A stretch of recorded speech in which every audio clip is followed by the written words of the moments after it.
लोकत्रिशूल news, विदर्भाचा बुलंद आवाज। धक्कादायक, सीतामढी जिल्ह्यात 7400 HIV पॉझिटिव्ह रुग्ण। बिहारमधील सीतामढी जिल्ह्यातून एक धक्कादायक बातमी समोर आली आहे। काही माध्यमांनी दिलेल्या वृत्तांनुसार येथे HIV पॉझिटिव्ह रुग्णांचा जो आकडा समोर आलाय तो धक्कादायक आहे। जिल्ह्यात HIV पॉझिटिव्ह रुग्णांची संख्या तब्बल 7400 पर्यंत पोहोचल्याचं बोललं जाते। दर महिन्याला 40 ते 60 नवे रुग्ण आढळत असल्याने आरोग्य विभागात मोठी खळबळ उडाली आहे। मात्र असे असले तरी एड्सग्रस्त रुग्णांच्या एकूण संख्येसंदर्भात अद्यापही संभ्रमाचं वातावरण आहे। माध्यमांतील वृत्तानुसार या रुग्णांमध्ये 400हून अधिक अल्पवयीन मुलांचा समावेश आहे।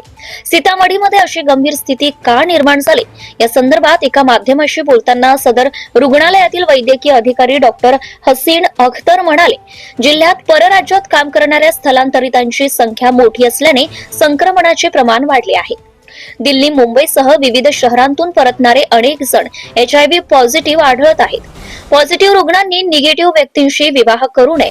सीतामढीच्या ART केंद्रातून दर महिन्याला 5000 रुग्णांना औषधी पुरवली जात आहे, तर उर्वरित रुग्ण बिहार बाहेर उपचार घेत आहेत। महत्त्वाचं म्हणजे पॉझिटिव्ह रुग्णांनी निगेटिव्ह व्यक्तींशी विवाह करू नये असेही डॉक्टर अख्तर यांनी म्हटलंय।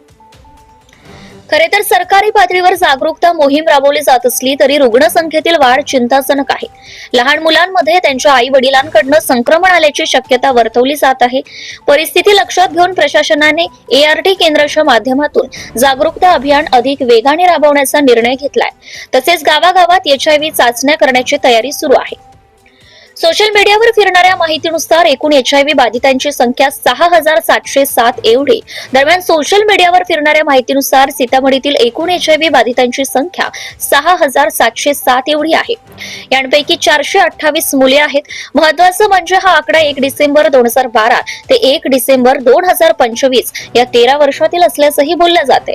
दरम्यान डिसेंबर 2025 पर्यंत बिहारमध्ये 97000 एड्सग्रस्त लोक आढळल्याचंही बोललं जाते। Subscribe now and press the bell icon. Never miss an update.